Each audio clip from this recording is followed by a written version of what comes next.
Have you ever wondered who would win? The calm mind of philosophy or the unyielding courage of a leader? Marcus Aurelius, emperor and philosopher, master of discipline and virtue. Winston Churchill, the wartime statesman, rallying a nation with words and resolve. Reason versus bravery. Virtue versus audacity. Come find out, follow the channel, and enjoy the full debate. Marcus Aurelius versus Winston Churchill. Winston, your reputation precedes you. A man who has led nations through storms, who has faced the chaos of war and inspired courage in millions. Yet I remind myself and all who listen that the world is not governed by fame, nor by the applause of men.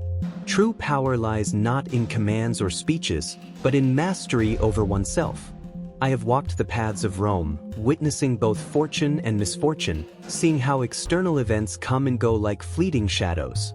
The wise understand that our control is limited to our thoughts, our judgments, and our actions. While nations rise and fall, the inner fortress of virtue remains unshaken. Courage without reason is reckless, leadership without wisdom is fragile. You speak of rallying a nation, of standing firm against tyranny, of shaping history. Admirable indeed. But consider this: if a man is ruled by anger, fear, or desire, how can he truly lead? The Stoic does not deny action, but aligns it with reason. Every decision, every word, every command must serve justice, temperance, and foresight, not mere impulse or glory. Victory in battle or debate is transient. It fades with the sands of time. But virtue endures, an imperishable guide through the storms of fortune. A leader's true strength is measured not by applause or headlines, but by calm judgment, ethical consistency, and the ability to endure adversity with equanimity. I do not dismiss ambition. It is natural for man to desire influence. Yet ambition without wisdom enslaves the soul. Power must be tempered by reflection, action guided by principle. The mind that rules itself is freer than the one that commands armies. Consider the fleeting nature of life, the inevitability of change, and the impartiality of fate. Our duty is to act rightly within our sphere, to accept what we cannot change, and to cultivate the serenity that comes from living in accordance with nature and reason.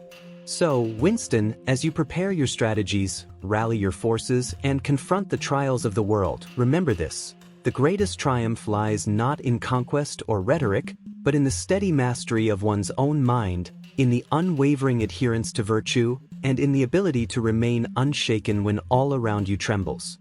True legacy is carved not by victories alone, but by the wisdom and integrity with which they are pursued. I stand ready to discuss, to contrast, and to illuminate the path of reason against the storms of ambition. Observe carefully, for the lessons here are not of fleeting glory, but of enduring strength. Marcus, I respect your wisdom, your calm, and the mastery of your inner world. Stoic virtue, reason, and self-discipline are qualities to admire.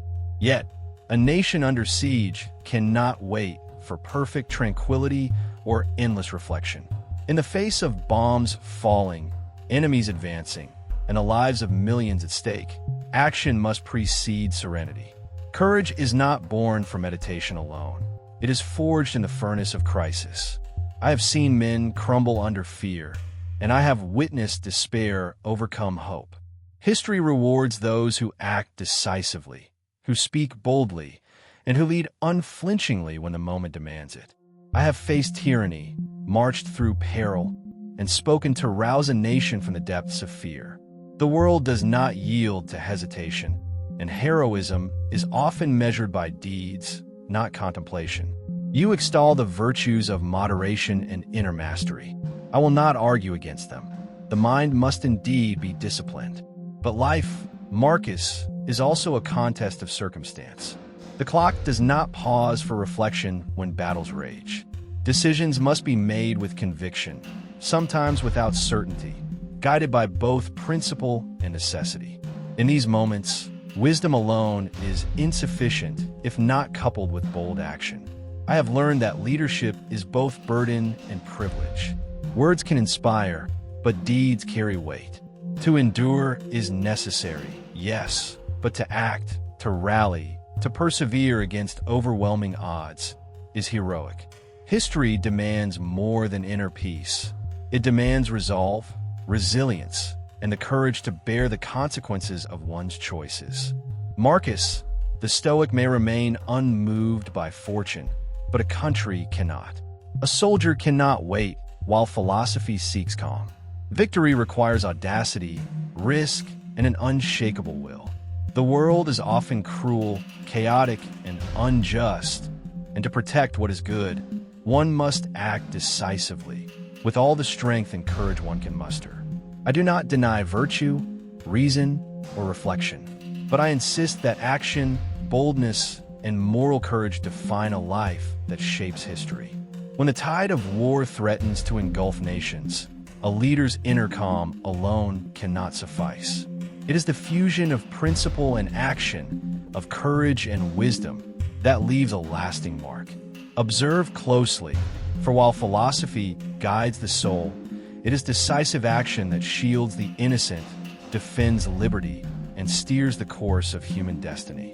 Marcus, I stand not only to debate, but to demonstrate that history favors those who balance thought with fearless action. Winston, your courage and decisive action are undeniable.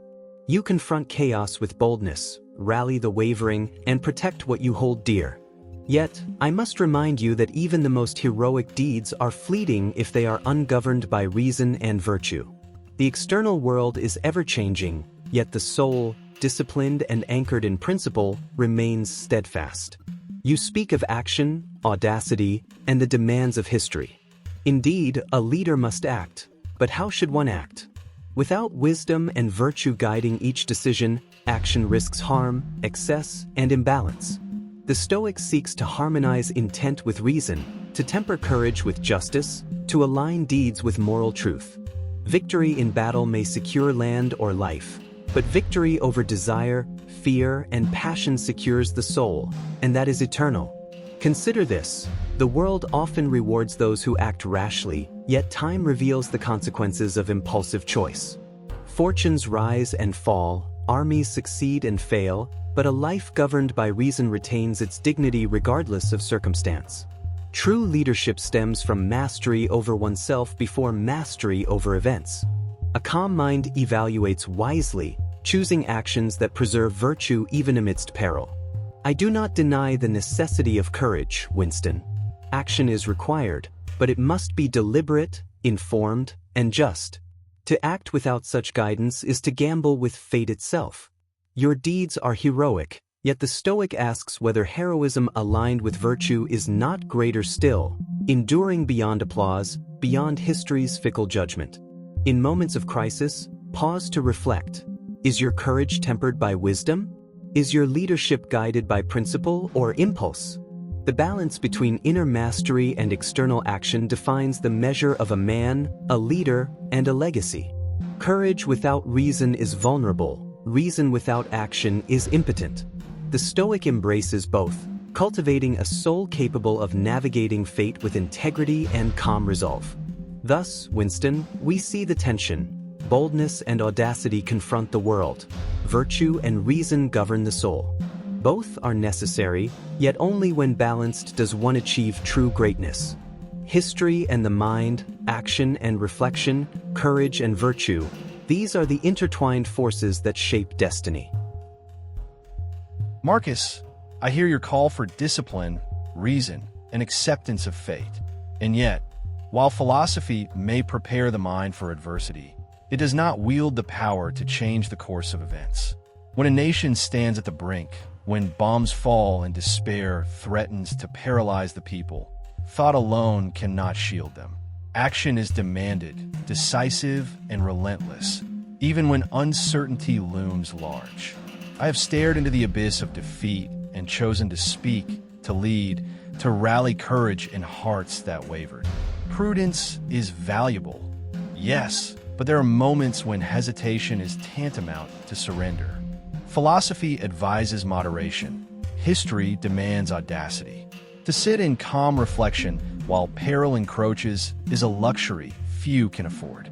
The Stoic may endure with serenity, yet a leader must act to protect, to defend, and to inspire. Your emphasis on virtue, Marcus, is admirable, but virtue is often tested in the fire of action, not in the quiet contemplation of one's soul.